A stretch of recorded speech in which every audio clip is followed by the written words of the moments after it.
President Reagan promised to unleash the bulls. President Trump has pledged to unleash the banks and the country. He is trying to get his economic agenda back on track after the defeat of the Republican health care bill.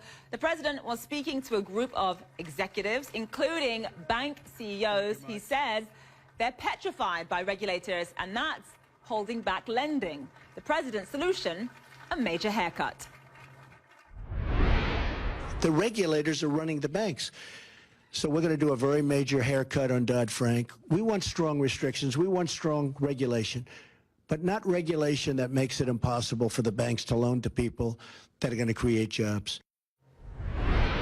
Well, the White House famously had its own barbershop. President Trump has set up his own regulation cuts emporium.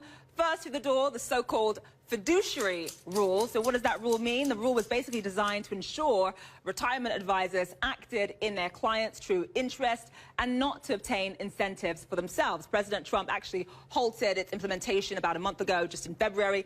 In the waiting area, of course, the much talked about Dodd-Frank, of course, put in place during or after, rather, the financial crisis. Its goal was more accountability, more transparency, to make sure that taxpayers didn't bail out the major banks, to make sure the banks weren't essentially too big to fail. The Trump administration has focused on one provision within Dodd-Frank, the Volcker Rule. It essentially forbids banks to make certain types of bets with their own money. Now, another potential customer, the Consumer Finance Protection Bureau. Critics say the agency's rules are burdensome and end up hurting Americans who need credit. Now, the president has been accused of doing all of Wall Street's bidding. He said, though, what's good for the banks is good for ordinary Americans, too. Take a listen.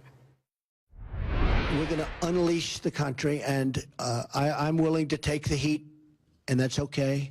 I've been taking heat my whole life, but in the end, I know it's the right thing to do, and we're going to create a lot of jobs.